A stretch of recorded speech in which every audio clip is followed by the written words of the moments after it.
그것까지 몰랐네 내가. 김미성의 취향이구나. 자, 오늘 우리가 해야 될 거는 속도가 속도거든요. 일단 오늘 하는 거에서 용어가 제일 중요해. 이것만 정확하게 여러분들이 기억하고 있으면 그 다음에 끝이야. 확인됐죠? 자, 그러면 우리는 지금부터 두 가지 대상씩 계속 비교를 하면서 따라갈 거거든요. 일단 거리와 위치라는 개념 두 가지가 나와요. 정확히 말하면 위치가 아니라 변이라고 쓰는 게 맞아. 거리와 변이. 자, 무슨 차이일까? 변이가 뭐예요? 처음 들어? 야, 너네 처음 들으면 안 되지. 내가 벡터 할 때 얘기했는데. 거리는 두 지점 사이의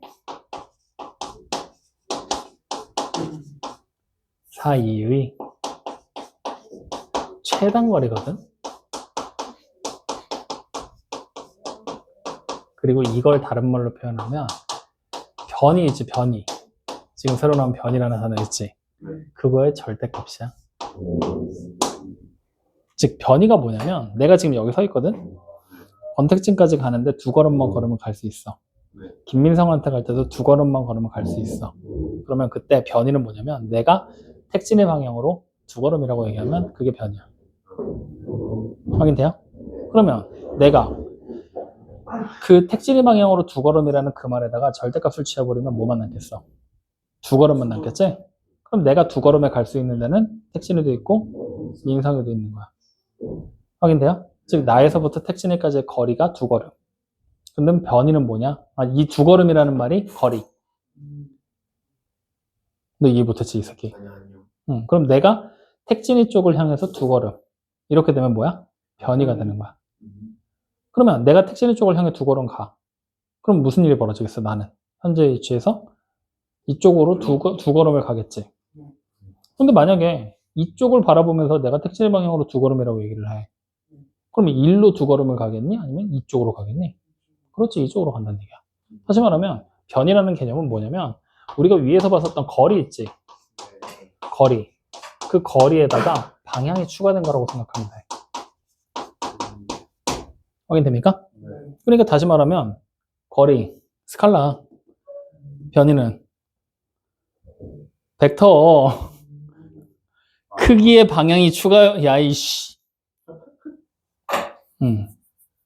확인돼요? 그렇게 해서 두 가지 개념이 서로 다르다는 거. 그랬을 때 이 변이와 거리의 차이점은 여러분들이 정확하게 인지를 해야 돼. 여러분들 생각해봐. 수직선이 있다고 그냥 머릿속에 가정을 해봐. 내가 지금부터 3칸 갈 거야. 어떻게 가겠어? 그러면 어느 숫자에 가 있겠어? 0에서 출발할 거거든? 3칸 갈 거야. 아니? 아니? 3도 될 수 있고 마이너스 3도 될 수 있고 내 맘대로 갈 수 있는 거야. 근데 내가 양의 방향으로 3칸이라고 하면은 어떻게 돼? 플러스 3에 무조건 도달을 해야 되지. 이때 우리는 3칸이라는 말 자체가 바로 이동 거리야. 가장 짧은 길이가 되는 거니까. 그럼 변이는 뭐야? 양의 방향으로 3칸. 확인돼요? 그럼 이렇게 얘기를 해버리게 되면 우리가 이제 두 가지 개념으로 다시 또 응용 발전을 시켜. 얘를 어떻게 응용 발전시키냐? 속력과 속도로.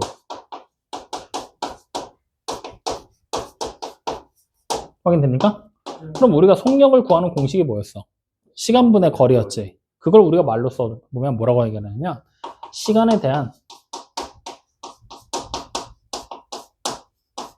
거리의 변화율이야.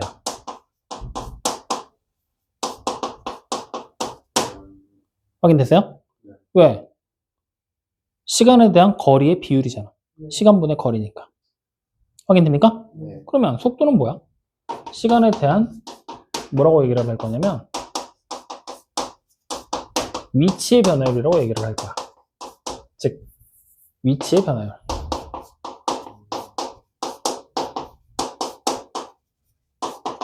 여기서 말하는 이 위치가 변이라고 생각하면 돼. 확인됩니까? 그래서 우리가 일반적으로 속력을 구하는 방법은 시간분의 거리를 통해서 찾게 되지? 거리, 이렇게. 확인돼요? 그러면 속도는 어떻게 찾는다? 시간분의 변이로 찾는 거야. 이렇게. 확인돼?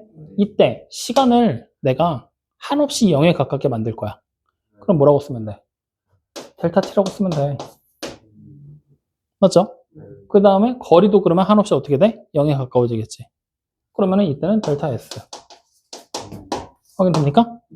그래서 우리가 일반적으로 생각했을 때 속력 어떻게 되는 거야?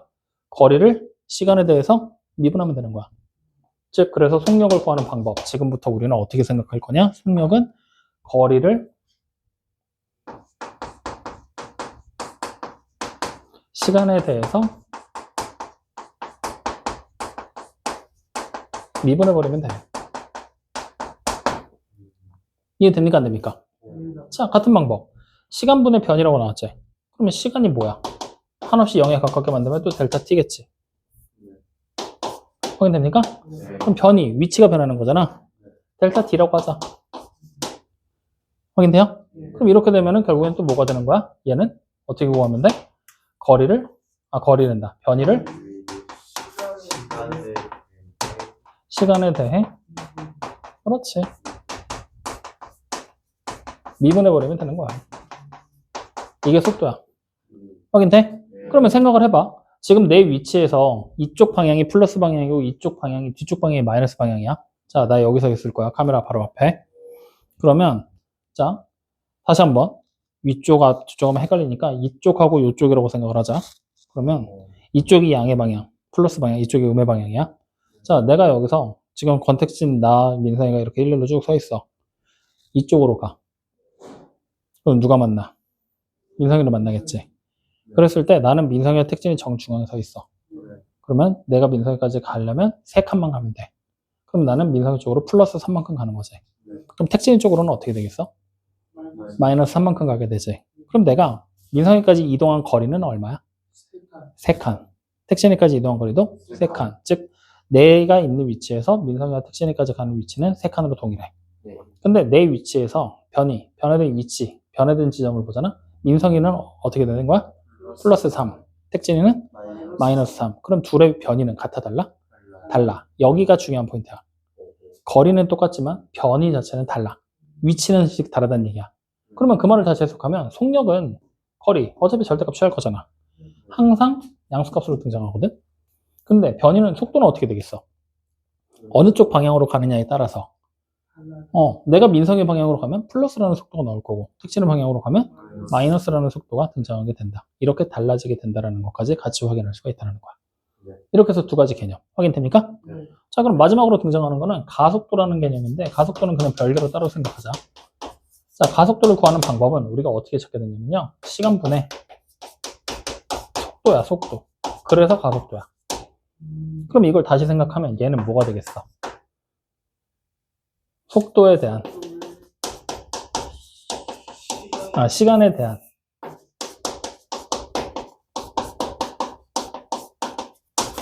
속도의 변화율이 되는 거야. 그러면 같은 논리로 적용을 하면 속도를 뭐 하면 돼? 미분하면 가속도가 될 거라는 얘기가 되겠지. 여기까지 이해돼요? 그래서 우리가 흔히 이 용어들을 정리해서 간단하게 공식화시켜버리게 되면 이런 공식화가 이루어져. 어떻게 되냐면 거리 있지, 거리. 그 거리가 속력이 되고 싶어. 어떻게 되면 돼? 뭐 하면 될까? 거리가 속력이 되려면 미분하면 돼. 왜? 거리에 대한, 시간에 대한 거리의 변화율이 속력이잖아. 미분하면 된다 그랬잖아. 확인됐죠? 자, 그럼 마찬가지로 변이, 즉 위치라고 써보자. 위치가 속도가 되는 거야. 그리고 가속도가 되고 싶어. 즉 위치가 속도가 되려면 뭐 하면 돼? 미분하면 돼. 그리고 속도가 가속도가 되려면 다시 미분하면 돼. 이러한 논리로 이루어진다는 것만 기억하면 오늘 수업 끝이야. 이게 기본 원리야. 여기까지 이해돼요, 안 돼요? 그러면 이 내용을 적용하면은 또다시 뭐가 등장하게 되냐면 한 장 뒤로 넘겨볼까? 130쪽? 단순하게 속도가 속도에 대한 얘기 말고 이제는 넓이, 길이, 부피에 대한 변화율에 대한 얘기도 등장을 해. 그럼 얘는 우리가 또 하나씩 생각해 보잖아.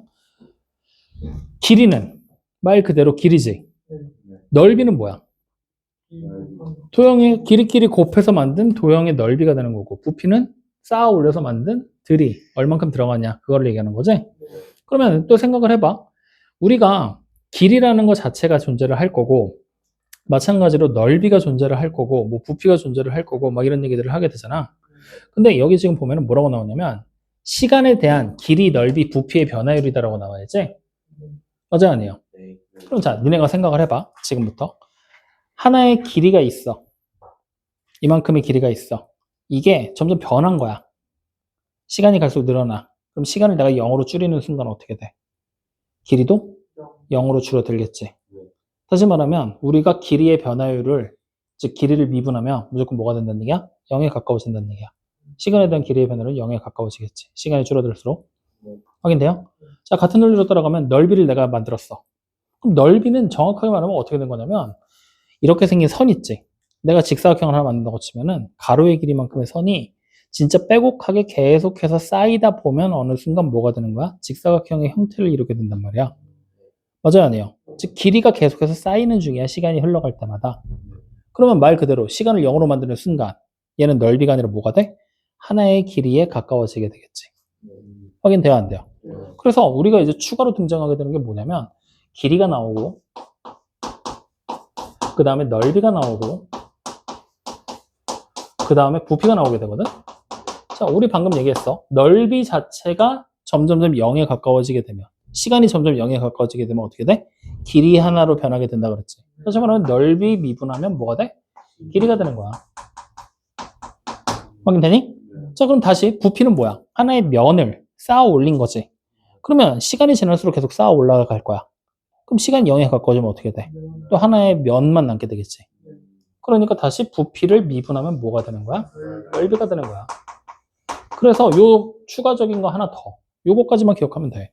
그러면 우리가 이렇게 물어보자. 우리가 길이라는 말 자체를 단순하게 그냥 길이라고 생각하지 말고 어떻게 되는 거야? 넓이 자체가 시간이 0에 가까워지게 되면 어떻게 된다고? 하나의 길이가 남게 되겠지. 다시 말하면 요 길이라는 말을 좀 더 우리가 이쁘게 얘기하려면 이렇게 되는 거야. 시간에 따른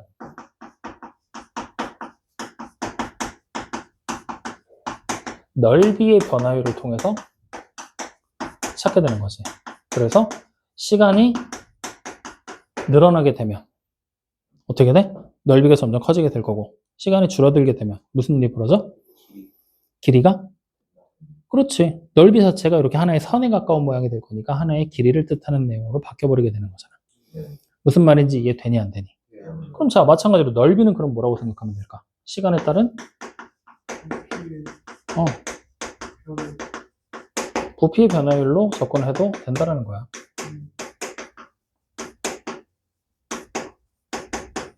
여기까지 확인돼요?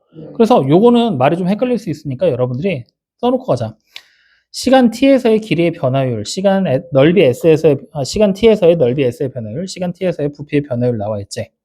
그럼 거기 1, 2, 3번에다 표시를 해놔. 물론 나중에 이제 우리가 부피를 미분하면 시간에 따른 부피의 변화율, 넓이를 미분하면 시간에 따른 넓이의 변화율이라고 얘기를 하게 되는데 그 시간이 0에 한없이 가까워지게 되면 결국 부피를 미분하면 뭐가 돼? 넓이가 될 것이고 넓이를 미분하면 결국 뭐가 돼? 길이가 될 거야 라고 생각하면 되는 거야.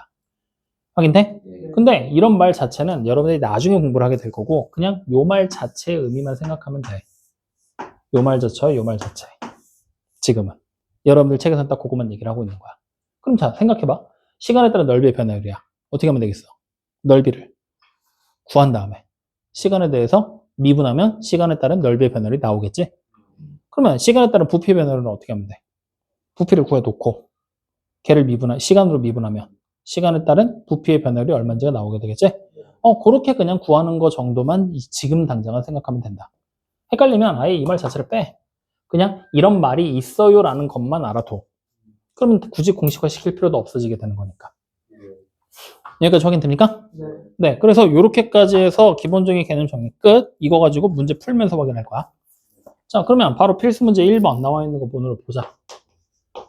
자, 필수 1번을 보면 수직선 1을 움직이는 점 P에 시각 T에서의 위치라고 나와 있어. 거기다 동그라미 쳐놔. 위치. 쳤어요? 그러면 우리가 지금 이 위치가 이렇게 나왔을 때 전피의 가속도가 6일 때 전피의 위치를 찾으라 그랬지. 그럼 전피의 가속도라는 녀석은 어떻게 찾는 거야? 가속도는? 가속도 뭐라 그랬지? 시간에 따른 속도의 변화율이지. 그러면 속도는 다시 뭐야? 시간에 따른 위치의 변화율이잖아. 다시 말하면 위치를 한번 미분하면 뭐 돼? 속도가 될 거고, 속도를 또 한 번 미분하면 가속도 될 거란 얘기야. 그러니까 두 번 미분하라는 얘기지? 그러면 바로 x'부터 찾자고. 뭐가 돼? 3t의 제곱 마이너스 18t 플러스 18. 자, 그럼 한 번 더 미분하면 이제 가속도 나오는 거잖아. 뭐가 돼? 6t 마이너스 18. 그랬을 때 이거 계산했더니 6 나왔다는 얘기야. 그럼 t가 얼마니? 4가 되겠지? 그러면 이제 우리는 문제에서 뭘 찾으라고 시켰어? 전피 위치 찾으라고 그랬지? 즉 다시 말하면 문제에서 원하는 거는 t가 4에서의 위치 x가 얼마인지를 물어보고 있는 거야. 확인돼요, 안 돼요? 그러면 어떻게 하면 돼? 4만 대입하면 되지? x는 4의 세제곱 마이너스 9 곱하기 4의 제곱 플러스 4 곱하기 18. 맞습니까? 계산 다 끝냈더니 얼마 나와? 마이너스 8. 이렇게 위치가 등장하게 되겠구나. 어떻게 보는지 알겠니? 모르겠니? 알겠어요? 자, 그럼 두 번째. 전피가 출발한 후 처음으로 원점을 지나는 순간의 속도. 원점을 지나는 데다가 밑줄 쳐놔. 원점을 지난다는 얘기는 결국에 변이가 얼마라는 얘기라고 봐야 될까? 원점을 지난다는 얘기는 변이가 0이라고 봐야 돼. 왜? 변이는 내 현재 위치에서 변한 위치지. 내가 만약에 앞으로 3칸을 가, 뒤로 1칸을 와. 그럼 내 위치는 처음 위치에서부터 어떻게 돼 있어? 앞으로 2칸을 와 있는 상태잖아. 변이는 앞으로 2칸이라는 얘기야. 근데 앞으로 3칸을 가, 다시 뒤로 3칸을 와. 그럼 내 위치는 지금 어디 있어? 원래 자리에 와 있지. 그럼 내 위치 변했어, 안 변했어? 안 변했지. 그러니까 변이가 0인 거야. 확인돼요, 안 돼요? 그래서 원점을 지난다라고 얘기를 하면은 걔는 뭐냐? 변위가 0이다라고 생각하시면 돼요. 확인됩니까, 안 됩니까? 그럼 변이가 0이라고 했으니까 결국에 x가 얼마가 되는 지점 찾는 거야? 0 되는 지점 찾으라는 얘기랑 똑같은 얘기야. 확인돼요, 안 돼요? 그러면 t의 세제곱 마이너스 9t의 제곱에다가 플러스 18t가 0이 되는 순간의 속도를 찾으라는 얘기니까 일단 시간부터 찾자고. 몇 초 때에 0이 되는지, 변이가 0이 될지. 그럼 우리 뭐 하면 돼? 인수분해 하면 되잖아. 그럼 나올 수 있는 t가 언제랑 언제야? 0이랑 3이랑 6, 3번 나와. 그럼 0은 처음 출발할 때겠지. 3은 어떻게 된 거야? 3초가 지나게 되면 다시 원점에 돌아왔다가 6초가 지나면 다시 또 원점에 올 거라는 얘기가 되는 거야. 어느 방향으로 움직여서 어떻게 되는지 몰라. 즉 0에서 3초를 바뀌는 동안 내가 만약에 앞으로 갔다라면 다시 뒤로 돌아오는 시점이겠지. 만약에 3에서 6초 동안에 옆으로 갔다라면 반대쪽으로 오게 되는 시점이겠지. 뭐 이런 식의 얘기들을 하고 있는 거야. 자, 그러면 지금 보면 원점을 지나는 순간의 속도를 찾으라 그랬지? 그럼 속도를 찾으라 그랬으니까 t가 언제일 때야? 원점을 지날 때가 3일 때 아니면 6일 때인데 문제에서 언급된 게 있나? 처음으로 지나는 시점이잖아. 그럼 언제야? 3일 때가 되는 거지. 즉 다시 말하면 t가 3에서의 뭘 찾으라는 얘기야? 속도, 즉 x'을 찾으라는 얘기랑 똑같은 얘기가 되겠네. 확인됩니까? 그럼 x' 여기 찾아놨잖아. t에다 3만 대입하면 되지? 그럼 얼마가 돼? 27 마이너 54 플러스 18. 그러니까 얼마예요? 마이너 9. 그래, 이렇게 속도가 나오게 되는 거네. 아, 그럼 3초일 때 마이너 9란 얘기는 앞으로 진행했다가 뒤쪽으로 오다가 원점에 얻어 걸렸다는 얘기가 되겠구만. 왜? 뒤쪽 방향으로 진행하고 있는 중이니까 앞에 방향은 플러스라고 한다면. 확인돼요? 이런 식의 추론도 가능하다. 어쨌든 어떤 논리인지 알겠어, 모르겠어? 할 수 있겠어? 말만 잘 기억하면 돼. 자, 그러면 이제 이거를 단순하게 방향을 보는 게 아니라 수직선 위에서 우리가 살펴보는 게 필수문제 2번이야. 자, 필수문제 2번도 눈으로 보자고. 필수문제 2번 보니까 수직선 위를 움직이는 전피가 있대. 그럼 수직선 위를 움직인다는 얘기는 양의 방향으로 갈래? 음의 방향으로 갈래가 따지게 되는 거지? 자, 그 상태에서 P가 출발 후 운동 방향을 바꾸는 순간에 가속도를 찾으라 그랬지? 그럼 거기다 밑줄, 운동 방향을 바꾸는 순간. 운동 방향을 바꾼다는 얘기는 내가 뒤로 가고 있었던 중이라면 어떻게 바뀌는 거야? 앞으로 가고 있었던 중이라면 뒤로, 양의 방향으로 가고 있던 중이라면 음의 방향으로 가고 있던 중이면 그럼 택시의 방향으로 가고 있던 중이라면 택시는 반대 방향으로. 이쪽 택진의 방향으로 가고 있으면 택진의 반대 방향으로 가야지. 확인돼요? 다시 말하면 그렇게 되는 순간이거든? 그럼 여러분들이 직접 실생활에서 달리게 해봐. 내가 앞으로 막 달려가고 있던 중이거든? 갑자기 뒤로 턴하래. 반대로 달려갈 거야. 막 뛰어가. 가다가 갑자기 뭐 이러고 가? 이게 되겠어? 안 되잖아. 가다가 우리 어떻게 해? 멈춰 섰다가 돌아서 가잖아. 다시 말하면 지금처럼 운동 방향을 바꾸는 순간이라고 나와 있지. 이거 속도가 0이 되는 지점이야. 멈춰야 될 거 아니야. 멈춘다는 얘기는 속도가 0이라는 얘기니까. 그래서 거기다 적어놔. 운동 방향을 바꾼다. 속도가 0이다. 안 멈춰도 되지 않나? 네? 안 멈춰도 되지 않나? 너처럼 느린 애들은 안 멈춰도 돼. 자, 그러면 속도가 0이 되는 지점 찾으라는 얘기거든? 그럼 이제 우리 뭐 하면 돼? 시간에 따른 거리의 변화율, 위치의 변화율을 구하면 그게 바로 속도가 된다 그랬잖아? 그럼 미분하자. 그럼 어떻게 돼요? 3t의 제곱 마이너스 6t 마이너스 9가 0이 되는 지점 찾는 거야. 그러면 언제야? t가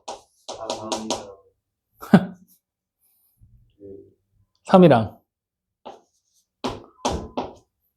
네. 맞아요? 그러면 시간은 0초부터 출발하잖아. 음수가 나올 수 있어, 없어? 없어. 그러니까 언제야? 3초일 때 운동 방향을 바꿉니다. 그러면 그때 문제에서 뭘 찾으래? 가속도를 구하라 그랬지? 그럼 우리는 가속도 어떻게 찾으면 돼? 두 번 미분하면 되잖아. 그러면 한 번 더 미분 여기서 걸어가면 되겠다. 6t 마이너스 6. 근데 여기 보는 이 t 값이 얼마가 되는 거야? 3일 때. 그럼 얼마야? 그래, 가속도는 10이겠구나. 여기까지 확인돼요? 안 돼요? 확인됩니까? 네, 요렇게. 그럼 자, 두 번째. 수직선 위를 움직이게 될 건데 PQ의 시각 T에서의 위치가 P는 FT로 Q는 GT로 설명을 했어. PQ가 서로 반대 방향으로 움직이는 T값의 범위를 찾으라 그랬지. 그럼 거기다 밑줄 쳐볼까? 서로 반대 방향으로 움직인다. 자, 이 말이 무슨 얘기냐면 또 생각을 하면 되거든? 내가 택지는 방향으로 가. P가 택지는 방향으로 가. 그럼 Q는? 나의 반대방. 택지는 반대 방향. 그러면 만약에 P가 플러스 방향으로 가. Q는? 마이너스 방향. 그러면 P의 속도가 양수야. Q의 속도는? 음수가 된다는 얘기야. 다시 말하면 우리는 여기 지금 보이는 거에서 P의 속도는 F'의 Tj, Q의 속도는 G'의 Tj. 이거 두 개 곱한 게 음수가 되는 구간이 운동방향의 반대인 구간이야. 확인됩니까? 이런 식으로 생각을 하는 거야. 그러니까 위치가 속도라는 것 자체가 방향성을 가지고 있어. 그걸 계속해서 우리는 활용을 하면서 생각하면서 따라가면 된다. 그럼 자, 지금부터 F'T 찾아. 뭐 나와? 2t 마이너스 2. 그 다음에 G'T는? 그렇지. 이게 0보다 작은 범위야. 그럼 T가 언제부터야? 1부터 3까지가 되겠지? 그러면 T값의 범위 찾았잖아. 확인돼요? 그러면 이렇게 물어볼까? 반대 방향으로 서로 움직이게 되는 시간을 찾으래. 몇 초 동안 반대 방향으로 움직일 거니? 그럼 어떻게 하면 돼? 3에서 1 뺀 2초 동안 움직입니다. 확인돼요? 네, 그런 식의 문제도 가능하다. 자, 그러면 옆으로 넘어와서 필수 예제 3번. 위로 던진 물체의 속도와 가속도라고 그랬지? 그럼 또 생각을 해봐. 위로 던졌어. 올라가는 중에는 양의 방향이라고 하면 내려올 때가 뭐가 돼? 음의 방향이라고 생각을 하면 되겠지? 이런 식으로 생각하면서 또 똑같이 가는 거야. 자, 그러면 이제 여기서 또 알아야 될 거 하나. 뭐가 있냐? 잘 봐. 두 번째 보면 최고 높이라고 돼 있지? 최고 높이에다 또 밑줄. 최고 높이라는 말을 우리가 이제 문제에서 활용하고 싶어. 어떻게 써먹을 수 있을까? 그렇지. 꼭지점. 근데 그걸 어떻게 써먹을 거냐고. 최고 높이. 올라갈 거잖아. 최고 높이에 도달하는 순간 무슨 일이 벌어져? 떨어지기 시작하잖아. 속도가 0. 그렇지. 올라가서 운동 방향을 바꿔야 되잖아. 올라가는 방향에서 내려오는 방향으로. 그러니까 속도가 0. 그래서 최고 높이에다가 또 적어놔. 속도가 0이야. 그러니까 이 속도가 속도 단원이 아직까지는 지금 우리 문제 보면 어렵다기보다는 이런 말장난들. 상황 자체를 설명할 수 있는 거. 그걸 문제에 적용시키는 이런 것들이 조금 피곤해. 근데 그런 것들 하나씩 익숙하게 익혀만 두면 여기는 생각보다 어렵진 않아. 자, 그럼 필수 3번 또 가보자고요. 자, 지금 보면은 높이 x가 어떻게 되어 있냐면 40t 마이너스 5t제곱이라는 관계식을 가지고 그려지고 있어. 이때 2초 후에 물체의 속도와 가속도를 찾으라 그랬지. 그러면 우리는 여기서 x를 미분하면 어떻게 되는 거야? 속도가 나오게 되겠지. 우리는 일반적으로 속도를 vt로 적습니다. 그 다음에 x를 마찬가지로 두 번 미분하면 가속도가 되겠죠. 가속도는 알파벳 뭐? 아무거나 S? 가속도 악셀레이트. 아 수준 진짜. 너 모름? 동사인데 명사형으로 바꿔. 알살레이트랑 그래서 어쨌든 A. 그래서 속도, 가속도로 많이 써. 자, 그러면 여기서 우리는 뭐야? 2초일 때를 찾아라 그랬지. 그러면 V2를 찾고 A2를 찾으라는 얘기야. 미분한 다음에 2 대입하면 된다는 얘기잖아. 그럼 자, 미분해. 어떻게 돼? X 프라임이 40 마이너스 10t가 되지. 그럼 2 대입하면 얼마 나와? 20. 그럼 자, 한 번 더 미분해. 그럼 뭐가 돼? 마이너스 10 되지. 그러면은 이때는 2일 때 뭐야? 당연히 그냥 마이너스 10이 되는 거지. 여기까지 확인됩니까? 안 됩니까? 관계식 잘못 쓴 거 아니지? 이렇게. 그러면은 2초 후에 물체의 속도와 가속도 이렇게 계산이 된다. 근데 문제는 뭐냐면 우리가 단위 자체도 한번 좀 맞춰볼 필요가 있거든. 자, 어떻게 맞출 거냐면 지금 보면은 속도, 시간에 따른 위치의 변화를 그러지. 지금 위치를 나타내는 단위가 미터지. 시간을 나타내는 단위는 세컨드, 초잖아. 그러면 미터를 뭐 한 거야? 시간으로 나눴잖아. 그러니까 미터 퍼 세컨드. 그러면 가속도는 뭐야? 자, 속도를 시간으로 나눈 거잖아. 근데 속도가 뭐야? 속도가 시간분의 위치잖아. 시간이 아니라 여기 t. 맞아요? 그럼 이거 풀면 어떻게 돼? t의 제곱으로 m을 나누게 되는 거지? 그래서 가속도의 단위는 미터 퍼 세컨드의 제곱이야. 확인되니? 그래서 이런 것도 좀 알아둬, 상식적으로. 확인되지? 자, 그럼 이제 두 번째, 물체의 최고 높이를 찾으래. 최고 높이는 어떻게 구하면 되는 거야? 속도가 0이 되는 지점 찾는 거잖아. 그럼 속도가 0이 되는 지점, 아까 우리 미분했던 것 같아. VT가 뭐였어? 40-10t. 그럼 얘가 0이 될 때의 시간이니까 t가 언제? 그렇지, t가 4일 때. 그럼 그때의 높이를 찾으라고 그랬으니까 우리는 xt라고 써버리면 되겠지? x4. 4 대입하라는 얘기가 되겠네요. 그럼 4 대입해. 얼마 나와? 160 마이너스 90. 아니야, 80이야. 이것도 산산하는 거 봐라, 이거. 80. 그래서 미터. 확인됩니까? 네. 자, 그럼 세 번째. 물체가 지면에 떨어지는 순간의 속도라고 되겠지. 맞아요? 그러면 거기다 위주를 쳐봐. 지면에 떨어지는 순간. 지면에 떨어진다는 얘기는 어떻게 판단해야 될까? 높이가 0이야. 그래서 거기다 적어. 높이가 0이라고. 높이가 0. 그럼 높이가 0이라는 얘기는 지금 여기서 높이가 x잖아. x에도 0 대입해서 나오는 t값 찾으라는 얘기야. 그럼 높이 0을 대입하면은 이게 마이너스 5t의 제곱 플러스 40t잖아. 그러면 t가 언제야? 0하고 8. 0은 뭐야? 처음 출발할 때. 8이 올라갔다 내려오면서 닿을 때. 다시 말하면 우리는 이제 구하라는 게 t가 8에서의 뭘 찾으면 돼? 속도를 찾으면 되지? 맞습니까? 그럼 자, t가 8에서의 속도 우리가 어떻게 찾으면 돼? v8로 찾으면 되는 거잖아. 그럼 아까 전에 우리 vt 구해냈잖아. 8 대입하면 마이너스 40 단위는 미터 퍼 세컨드. 이렇게 확인돼요? 그래서 이런 식의 얘기들은 그냥 보고 해석만 하면 되는 거라 특별히 어려운 게 없어. 실제로 너네가 어렵게 여길 만한 게 필수 예제 4번이야. 이게 어려워. 그래프를 해석하는 거. 그래서 그거는 별표 좀 쳐놔. 그래프 해석하는 거. 그래서 구간별로 나눠서 한번 좀 보여줄게. 일단 예제 데이터 갖고 보여줄 거니까 여기 봐봐. 필수 4번. 해석을 해보자고. 자, X축, Y축을 그려놓고 이렇게 이렇게 그려져 있는데 여기가 XT 라고 돼 있고 여기가 A, 여기 꼭지점에 해당하는 부분이 B, 여기가 C, 여기 극값에 해당하는 부분이 D, E, 여기가 F. 자, 이렇게 돼 있을 때 지금 보면은 수직선 위로 움직이는 점피의 시각 t에서의 위치의 그래프라고 얘기를 했지. 다시 말하면 여기 보는 이 곡선은 위치가 어떻게 변했는지를 보여주고 있는 거야.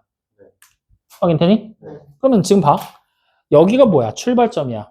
t가 0일 때니까. 그러면 처음에 위치가 어떻게 됐어? 음수 쪽으로 갔지. 이 말은 내가 여기서 앞으로 가는 게 플러스 방향이라면 우리는 어디로 가기 시작한 거야? 뒤로 가기 시작을 한 거야. 그러다가 언제? B초가 됐을 때 가장 멀리 뒤로 가 있던 거야. 맞죠? 그리고 다시 어떻게 해? 거리가 점점 줄어들고 있지. 근데 음수 쪽이니까 커진다고 봐야 되겠지? 그래서 어디로 와? 0에 가까워지고 있지. 다시 말하면 원점에 돌아가게 되는 거야. 그리고 다시 어떻게 돼? 점점 앞으로 가다가 D에 해당하는 순간 최고점 제일 멀리 떨어져 있겠지. 그리고 다시 돌아와서 다시 원점에 도달했고 다시 앞으로 진행. 이 얘기야. 확인되니? 위치 그래프는 단순하게 이렇게만 해석하면 돼. 확인됐어? 자, 그러면 방법을 바꿔봐. 여기가 위치가 아니라 속도라고 생각을 할 거야. VT야. 이렇게도 그려질 수 있는 거니까. 속도까지는 여러분들 해석을 해야 돼. 속도야.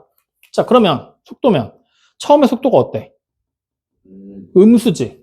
그럼 속도가 음수라는 얘기는 나 처음에 어디로 가는 거야? 뒤로 가기 시작을 하고 있는 거야. 뒤로 가기 시작을 하는데 뒤로 갈수록 속도가 어떻게 돼? 점점 기울기가 속도가 어떻게 돼? 작아지고 있지. 다시 말하면 뒤로 점점 빠르게 가고 있는 거야. 언제까지? 이 B라는 시간이 됐을 때 가장 빠른 거야. 속도 입장에서 확인을 하면. 뒤로 가는 중인데 뒤로 가는 거리는 점점 늘어나고 있어 계속. 근데 B일 때 가장 빠르게. 그리고 그 다음부터 어떻게 돼? 속도가 조금씩 느려지지. 근데 여전히 방향은 뒤쪽이야. 왜? 속도가 음수잖아. 여전히. 뒤로 계속 가는데 처음에 뒤로 이렇게 천천히 가다가 갑자기 막 졸라 빠르게 가다가 어느 순간 다시 천천히 가기 시작을 하고 있다는 거야. 정신 같냐? 그러다가 어느 순간 어떻게 돼? 속도가 0이 됐지. 그럼 속도가 0이 딱 되면은 이때 0이 될 때 이제 그 뒤로 어떻게 돼? 운동 방향이 바뀌지. 다시 말하면 원점에서 제일 멀리 떨어져 있을 때가 C초일 때야. 뒤로 제일 멀리 간 거 아니야. 이제 여기서부터 운동 방향을 바꿀 거니까 뒤로 더 이상 가고 앞으로 오잖아. 앞으로 계속해서 와. 오다 보면 어떻게 돼? 속도가 또 점점 빨라진다. 근데 커지긴 하는데 웃긴 건 뭐냐면 여기서 내가 미분을 해버리면 가속도가 나오지. 이때의 가속도랑 이때의 가속도를 비교하면 어때? 이때가 더 크지. 속도가 처음에는 막 10씩 막 늘어나. 막 50 늘어나고 막 60, 40 늘어나고 막 하는데 그 늘어나는 폭이 점점 어때? 줄어들고 있는 거야. 하지만 가속도가 점점 줄어들고 있는 거지만 속도는 여전히 어때? 늘어나고 있는 중인 거야. 그러다가 언제? 이때가 속도의 정점을 찍겠지? 그럼 가장 속도가 빠른 거지 멀리 떨어진 게 아니야. 그럼 또 다시 점점 속도를 줄이는데 여전히 진행 방향은 앞으로 가면서 천천히 쓰는 거지. 그러다가 이따 어떻게 돼? 속도가 0이 되는 거지. 확인돼야 안 돼요? 그 다음에 다시 이제 뭐야? 앞으로 다시 또 막 가는 중인 거야. 속도가 되면 이런 식으로 해석이 되는 거야. 이해돼야 안 돼요? 그럼 얘가 가속도로 바뀌면 어떻게 될까? 가속도로 바뀌면 처음에 가속도가 음수 쪽에 있잖아. 그럼 이 음수 쪽에 있다는 얘기는 되게 위험한 얘기야. 뒤로 간다라고 생각할 수 있을까? 어떻게 생각할 수 있을까? 이게 확인이 안 돼. 가속도에서는. 왜냐면 내가 만약에 앞으로 진행하고 있잖아. 가속도가 음수면 어떻게 돼? 가속도가 음수면 속도가 점점 느려지는 거야. 왜? 뒤로 힘이 작용하고 있잖아. 그러니까 내 속도는 점점 느려지겠지. 확인돼야 안 돼요? 그럼 만약에 내가 뒤로 진행하던 중에 가속도가 음수면 점점 졸라 빨라지는 거고. 맞죠? 그러면 만약에 가속도가 0이 되면 이때는 뭐겠어? 멈추는 거지? 아니야. 원래 속도를 유지하고 있는데 속도가 더 안 붙는 거야. 계속 이 속도로 가니까 등속도 운동이 되는 거야. 그래서 가속도는 사실 이 그래프를 보고 얘가 속도가 빨라지는지 느려지는지 확인이 안 돼. 하나 확실하게 알 수 있는 건 가속도에서는 가속도가 0이잖아? 등속 운동을 한다는 거야. 같은 속도로 일정하게 가는 속도로. 그러니까 예를 들어서 속도 그래프를 우리가 그려보라고 하잖아? 가속도에 따라서. 만약에 가속도가 양수고 나도 양수로 가잖아? 그럼 속도는 가속도만큼 점점 빨라져. 등속도 운동을 하면 속도는 일정하게 가. 확인돼요? 근데 이렇게 돼버리면 처음에는 가속도가 이만큼이었지. 그 다음에 가속도가 이렇게 되지. 가속도가 양수가 됐을 때 양수 방향으로 진행을 하면 이렇게 그리게 돼. 근데 가속도가 음수고 내가 양수 방향으로 진행하잖아? 그러면은 어떻게 되겠어? 뒤로 갈수록 점점 느려지겠지. 이렇게 가게 돼. 확인돼? 이런 차이가 있어. 아니 이렇게가 아니라 이렇게 가야지. 이렇게. 왜냐면 가속도가 내가 앞으로 100km로 가는데 가속도가 뒤로 마이너스 10이야. 10초 지나면 속도가 0이 될 거니까. 줄어들 거니까. 이런 식으로 해석하기가 조금 가속도는 어려운 면이 있거든. 그래서 우리는 가속도까지는 사실 하면 좋은데 안 되면 가속도는 잠깐 보류하고 속도까지만 정확하게 확인을 하면 돼. 여기까지 이해 돼요, 안 돼요? 그러면 이제 요거까지만 딱 해놓고서 이제 우리 여기 다시 문제로 들어가자. XT라고 돼 있지? 자, 일단은 거리 그래프가 그려져 있는 거야. 그러면 생각을 해봐. 이 거리 그래프에서 내가 특정한 점에서 미분계수를 찾아버리면 그때는 그게 뭐가 되는 거야? 야, 거리 그래프잖아. 다시 말하면 지금 위치가 어떻게 되는지를 나타내는 위치 그래프잖아. 여기서 내가 특정한 점에서 미분계수를 찾아버리면 그건 뭘 나타내는 거겠냐고. 속도 이 새끼야. 위치를 미분하면 뭐라고? 속력. 속도! 왜 따라해? 알고 있었어요. 알았어. 네. 네가 낫다. 헷갈릴 수도 있어요. 그래, 헷갈릴 수도 있지. 다음 시간에도 안 헷갈리면 돼. 처음 배우는 거니까 헷갈릴 수 있어. 그래서 특정한 점에서 미분계수를 찾으면 그게 뭐야? 속도. 이런 식으로. 확인돼요? 그러면 지금 여기 봐봐. 얘는 속도가 어떻게 돼? 음수지? 얘는 속도가 0. 속도가 0이라는 얘기는 멈춰 쓴 거야. 이건 속도가 양수지? 그럼 속도가 양수면 앞으로 가고 있는 거니까. 맞죠? 그 다음에 이때도 속도가 뭐야? 0. 그럼 멈춰서 방향을 바꾸게 되는 거지. 자, 그러면 이제 그런 내용들을 알면서 기억을 봐봐. T가 A일 때와 T가 C일 때 운동 방향이 반대라고 그랬지. A일 때는 여기잖아. 그럼 운동 방향을 보려면 속도가 양이냐 음이냐를 따지면 돼. 그러면 이때 A일 때 속도 미분계수를 찾았더니 기울기가 음수니까 미분계수가 음수니까 속도도 음수라는 얘기가 되겠지? 그러면 C일 때는 미분계수를 찾았더니 양수지. 그럼 운동 방향이 음에서 양으로 바뀌어 있는 상태니까 반대인 게 맞겠죠. 확인됩니까? 자, 그 다음 니은 T가 B에서의 전피의 속도는 0이다. 속도 어떻게? 미분계수 찾으면 된다 그랬잖아. 그럼 B는 꼭지점 여기 극값에 해당하는 부분이야. 그럼 미분계수 당연히 얼마야? 0이잖아. 그러니까 속도는 0이다. 맞는 얘기가 되겠지? 그럼 자, T는 D에서 전피에는 운동 방향을 바꾼대. D가 어디야? 여기잖아. 여기서는 어때? 속도가 0이 되지? 그럼 속도가 0이 되면 어떻게 되겠어? 지금 이 미분계수를 보면 이쪽 왼쪽은 양수였잖아. 오른쪽은 음수였잖아. 그럼 멈췄다 반대 방향으로 가고 있다는 얘기잖아. 그러니까 운동 방향 바꾸는 게 맞겠죠. 자, 그 다음에 리얼 0에서 F까지 전피는 원점을 한 번만 지나니? 이거 위치 그래프잖아.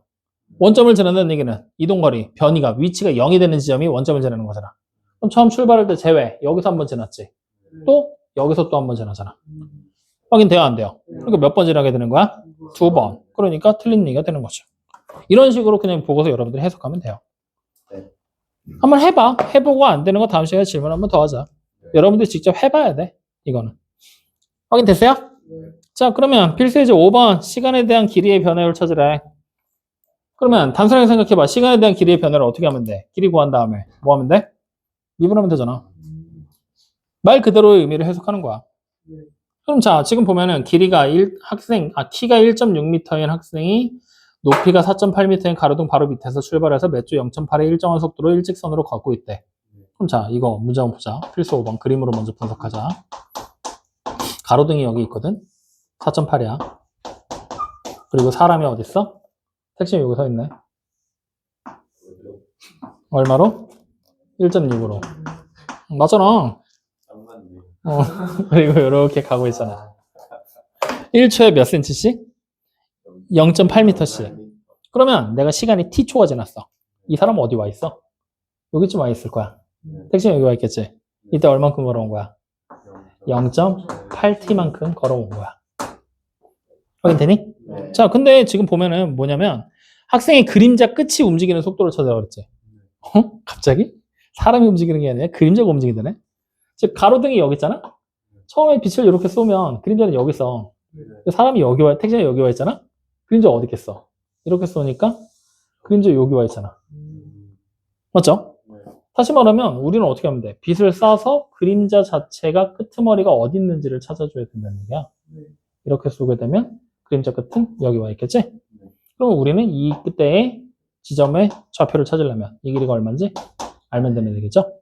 그럼 어떻게 하면 될까? 얘가 1.6이잖아. 그럼 여기 보는 이 삼각형이랑 큰 거 사이에 뭐야? 닮은비 이용하면 되잖아. 닮은비는 1대 3. 그러면 1대 3. 다시 말하면 1대 2. 그러니까 여기가 뭐야? 0.4t. 이게 위치의 변화예요. 확인돼요? 그럼 그림자 끝은 처음에 어디서 출발해? 여기서 출발하지. 이만큼 오는 거잖아. 그럼 그림자는 시간에 대해서 어떻게 돼? 1.2t로 움직인다는 이동거리가 만들어지겠지. 그럼 이 이동거리를 어떻게 하면 돼? 우리는 지금 뭐야? 속도를 찾으라고 그랬잖아. 그럼 속도 어떻게 찾으면 돼? 시간에 따른 이동거리를 시간으로 나누면 되잖아. 이게 지금 그림자 이동한 거리잖아. 이거를 시간 t로 나누면 속도가 나오겠지? 그럼 속도 얼마입니까? 1.2 m per sec가 되겠죠. 어우씨. 확인됩니까? 네. 자, 그러면 학생 그림자 길이의 변화율을 찾으라고 했잖아. 그럼 그림자 길이는 어디야? 여기가 그림자잖아. 맞아요, 아니에요? 그러면 그림자 길이의 변화율이잖아. 그럼 그림자의 길이를 뭐 하면 돼? 미분하면 되잖아. 그럼 그림자의 길이가 지금 뭐야? 0.4t잖아. 그럼 두 번째 거 미분하면 어떻게 돼? 0.4. 그럼 그림자 길이의 변화율이 0.4가 되는 거지. 그리고 길이의 변화율이니까 미터 퍼 마찬가지로 세크. 시간으로 나눴으니까. 이해돼야 안 돼요? 이렇게 그림으로 해석하는 거야. 뭔지 알겠니 모르겠니? 그럼 자, 뒤로 넘겨서 필수 문제 6번. 마찬가지야. 자, 지금 보니까 어때? 반지름에 이런 원뿔형 물통에다가 뭘 했대? 물을 집어넣어. 그리고 나서 매초 1cm의 속도로 수면이 상승하도록 물을 넣는데 물의 부피의 변화율을 찾으라 그랬어. 필수 문제 6번. 우리는 어떻게 하면 돼? 부피의 변화율을 찾으라 그랬으니까 부피를 구한 다음에 미분하면 된다는 얘기잖아. 그럼 누구의 변화율이야? 물의 부피의 변화율이잖아. 즉 물의 부피를 지금부터 우리는 공식으로 찾으면 되는 거야. 자, 물이 이렇게 들어가 있을 거 아니야? 그러면 지금 보니까 수면이 1cm씩 늘어나지. 그러면 여기 1초에 1cm씩 늘어나잖아. 이 길이가 1cm씩. 그러면 t초가 지나면 이 길이는 얼마가 돼? t가 되겠지. 그리고 지금 보니까 전체 높이, 물통의 높이가 30으로 나와 있고 여기 반지름이 10으로 되겠지? 우리 이쪽 반지름만 알면 부피 구할 수 있잖아. 그럼 지금 닮은비 반지름 대 높이가 1대 3이잖아. 그럼 반지름 대 높이 여기도 1대 3 되면 되겠지. 그럼 여기가 뭐야? 3분의 1t. 그러면 이제 우리는 부피, 물의 부피 구할 수 있잖아. 어떻게 하면 돼? 뿌리니까 3분의 1 곱하기 밑넓이가 9분의 1t의 제곱에 파이. 여기다 높이 t. 그러면 결국 부피가 뭐가 되는 거야? 27분의 1 t의 세제곱 파이. 확인돼요? 근데 지금 문제를 봤더니 뭘 구하라고 했냐면 물의 수면의 높이가 6cm가 되었을 때지. 수면의 높이가 6cm는 얘기는 t가 6일 때. 즉 다시 말하면 우리는 t가 6일 때의 부피의 변화를 찾으라고 했잖아. 그럼 뭐 하면 돼? 부피의 변화를 v'인데 t가 6일 때니까 6. 이거 찾으라는 얘기랑 똑같은 거지 뭐. 이해돼야 안 돼요? 그럼 미분부터 해봐. 얼마 돼? 9분의 1 t의 제곱에 파이 되지. 근데 t 자리에 뭐 대입할 거야? 6 대입하면 되는 거잖아. 하긴 돼야 안 돼요? 그럼 얼마입니까? 이렇게. 이해됩니까? 안 됩니까? 간단하죠? 그냥 말의 의미 자체를 생각해. 이해됐어요? 그럼 이렇게 해서 이제 속도에 대한 얘기 했는데 오늘 우리 수업에서 가장 중요한 포인트는 이거야. 용어들부터. 그래서 이거 안 주고 계속 냅두고 있었어. 용어들 정확하게 확인하세요. 그 다음에 속력. 아까 공식화 시킨다 그랬잖아. 그 공식화 시키는 내용들까지만 같이 기억을 해주면 돼. 뭔 말인지 되니? 근데 우리 여기서 하나 안 한 거 있거든? 129쪽 잠깐 볼래? 요거는 상식적으로 알고 있으면 좋은 거라서 좋은 건데 우리가 따로 얘기를 안 했거든, 선생님이. 뭐냐면 위에서 네 번째 줄에 보면은 평균 속도가 나와. 맞죠? 평균 속도는 시각 t에서 t 플러스 델타 t까지 변할 때 전피의 평균 속도는 다음과 같이 나타낸다. 그리고 이는 함수 ft의 평균 변화율이라고 돼 있죠. 그래서 거기다가 평균 변화율이라는 5글자에다가만 밑줄 쳐놔. 앞으로 평균 속도를 구하여라 라는 얘기가 나오면 우리가 어떻게 찾으라고? 그냥 평균 변화율을 찾으라고 하는 거다 라고 그냥 생각하고 넘어가 주시면 돼요. 그거 하나만 체크하면 나머지는 특별한 거 없습니다. 여기까지 이해돼요? 안 돼요? 돼요? 네. 그래서 저거 용어들은 다시 한번 영상 보면서 확인 한번 더 하고 안 되면 따로 적어라도 나. 알겠지? 네. 자, 오늘 이거 궁금한 거. 질문사항. 하고 싶은 말. 오늘 집에 일찍 가자. 다 괜찮아? 그러면 오늘 숙제 끝까지. 속도가 속도 끝까지야. 확인됐죠? 좋아. 그러면 잠깐 쉬었다가 문제 풀자.